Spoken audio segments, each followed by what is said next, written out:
There you go. All right. There you go. Twerk it. Yeah, now we can put twerk as a hashtag.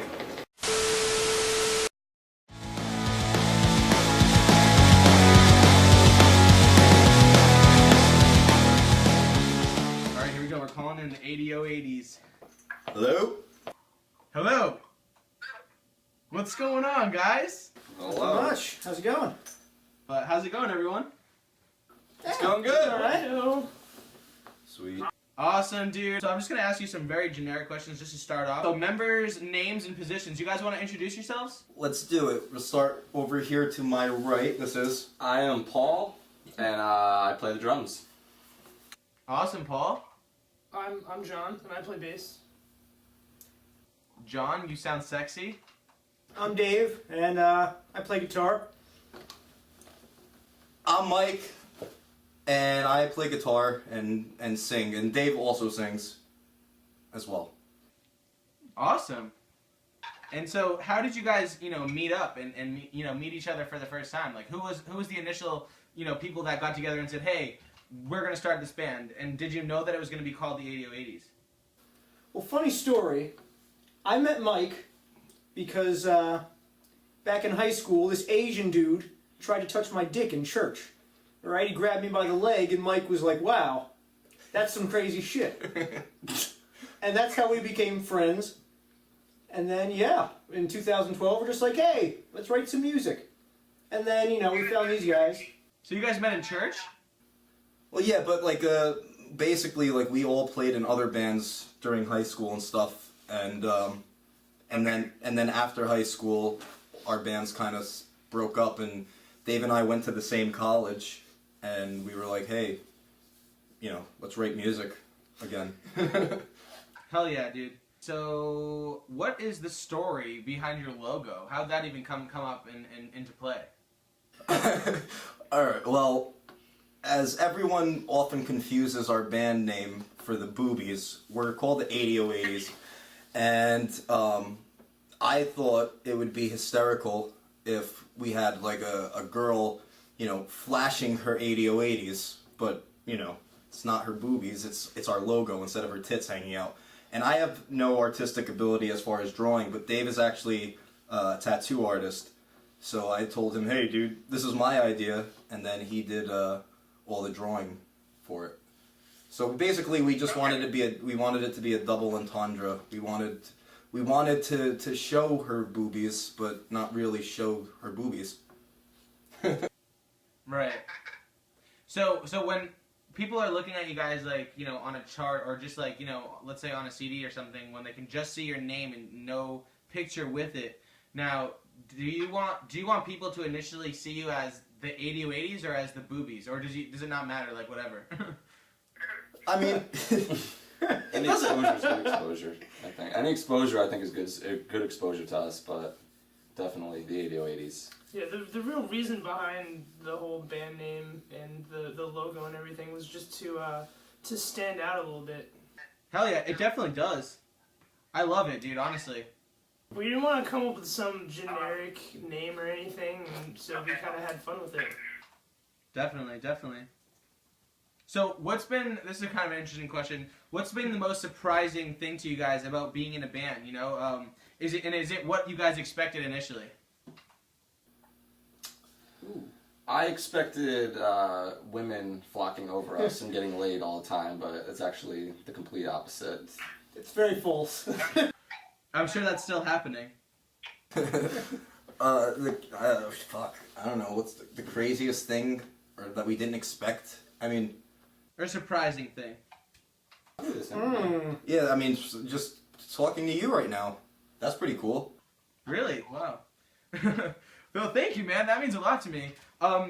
So, have you guys been surprised about anything that maybe you guys showed up to a show and maybe didn't expect to see so many people and, surprisingly there was, a lot of people that were repping your stuff or anything, surprising, we thought this would have been, pretty easy but it was actually really fucking hard or something like that, Getting people to shows is hard, but, I mean, we've been very fortunate to not have an issue with that, we've been, pretty progressively getting more and more people out to our shows as we play them. Yeah, for sure. and I think that's because we space our shows out. Like we don't play every single weekend, like a lot of bands do. Right. I think that's important, honestly. Yeah.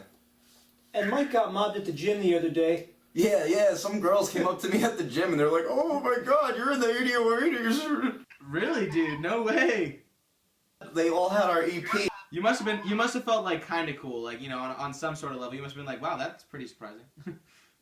Actually, if we could go back to the question before this, that was the surprising moment so far.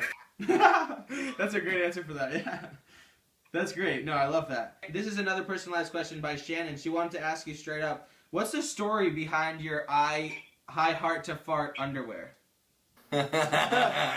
Funny you should ask. Before I answer that, I would like the record to show that I also do enjoy burping. But you also what? I also enjoy burping. But no. The story behind the underwear is my sister buys me like all these weird things. Like she's like, you know, I'm a boy, I guess, so she's like, oh, you're supposed to like poop and farts and shit. So she bought me that pair of underwear. I can back that rationale. And that's the story behind it. And I just like, fuck, these are brilliant. Your sister got you those? Yeah, my sister got them for me when she went to Wildwood, and you know, I just never looked back. I saw those, I was like, yes. Brilliant. How would you say, like, do you guys find yourselves doing something before every show, like, to get yourselves pumped up? I like to drink a lot. That's what I do.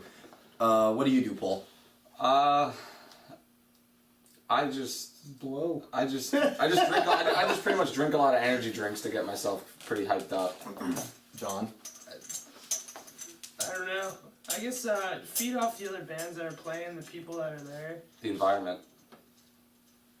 I was just born ready, baby. Yeah, Dave was just born ready to go. I came out the womb, like, ready. I had a guitar in hand. Yeah, I'm ready to rock. Who would you guys say is personally, not like as a band, but personal-wise, musicians that are big for you? Like, for instance, like, tomorrow I'm going to get an Elvis tattoo. So, like, personally, like, who do you guys look up to as musicians? Paul? My biggest influence drumming would probably be Travis Barker growing up, and still. Hell yeah, I feel that, 100%. John? I don't know. I'm influenced by a lot of different stuff. Anything from pop punk to, you know, heavier. I'm a big fan of Alkaline Trio right now. I've really been digging a lot of their stuff. Nice. Dave? I like Dime, man. Dimebag Daryl Abbott, baby. There you go. And for me, I mean, I'm torn because it would be, you know, Billy Joe Armstrong, Tom DeLonge, Mark Hoppus, Matt Skiba. If I could just put all of them together, that would be great. What is the best advice that you've ever been given? And what's the best advice you have to give? Oh shit! I can tell you the best advice I was given was from Stan Lee. He's in a band called the Dickies, and he told me to stay away from the clap.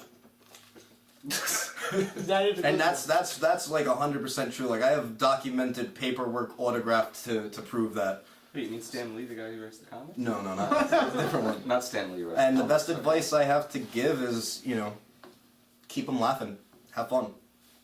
Definitely have fun with what you make. Yeah, for sure. Hell yeah. What's the most embarrassing song on your phone right now? On my dude, I literally have like. I think like more than like 60% of my phone is embarrassing songs.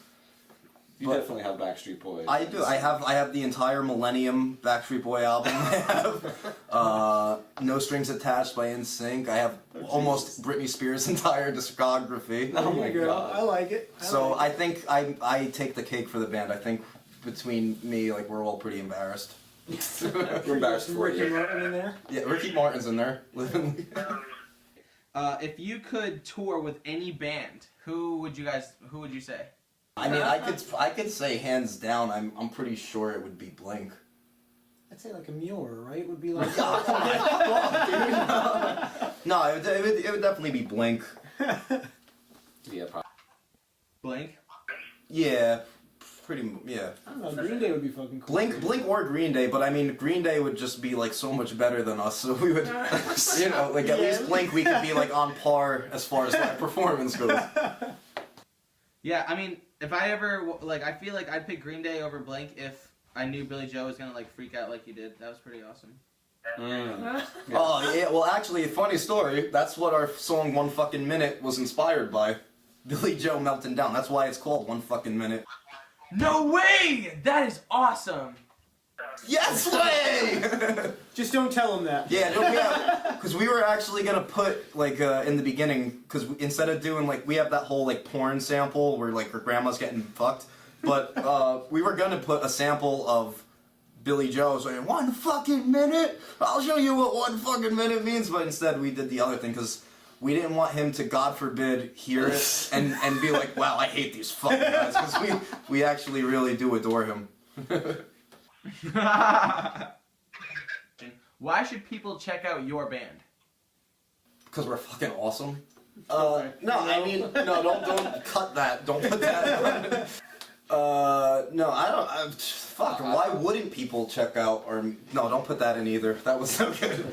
Give us a mulligan on this one. We got to figure this one out. I think I have an answer. Go ahead. I think people would definitely want to check us out because the music scene, for pop punk at least, is just not that great, I would say, right now. And we just bring something different, I would say, to the scene. Yeah, I could agree with that. Like, we kind of pride ourselves on not being, you know, and no offense to people who enjoy that kind of music, or quote unquote pop punk, but, you know, like when the guys sound like somebody's squeezing their balls, it's just not appealing to us. So, you know, we kind of take pride in, like, sticking true to, like, you know, the roots and where, I don't know, you know, like, that's what we grew up listening to. Like, pretty much, if you like playing Tony Hawk, you're gonna like us, because all the music in that is pretty much what we like. Definitely. Do you have any current plans to record any new, albums or, release any new merch anytime soon? We're in discussion with, about recording possibly 2 songs now, but we don't have any dates set, but we would probably do these 2 songs, and then after that, we'll take it from there. We'll probably figure, record something a little bit longer than just an EP or a demo or something, right? You agree? Yeah. After the New Year. Yeah, like after the probably. holidays. Most likely. Yeah. Yeah. Sort of next summer, maybe do like Like a embark on a full-length. full length. Yeah, probably like this coming summer, right? Probably like start doing a full, because between the band right now and just our shitty acoustic garage band recordings, we have like 5 albums written. If you put all our skeletons together. Yeah, for sure. So we just gotta, structure them out and do it. Well, hell yeah, dude. I love that. So I want to say that I'm pretty glad personally, just as, coming from Rise or Die, that we were able to come in contact with you guys, I mean, you guys are, quote unquote pop punk, or I don't know, however you want to say it. I mean, a really great punk band that, you guys have a great sound, a great, live performance. You guys are very dedicated, very passionate. You're funny, you're creative, and I think that a lot of people are really going to like you guys, and I'm glad that we were able to team up on the project. Thank you guys for, putting the passion and the efforts that you do into your band. Dude, totally. We support like the underground DIY scene 100%. I think what you guys are doing is fucking great. We all do. This is Andrew from Rise or Die Records. I want to thank these guys that are on the phone right now, the ADO80s, and I'm really glad that we got to do this. Thanks, guys. Thank you. Thanks, man. Later. Talk to you soon later.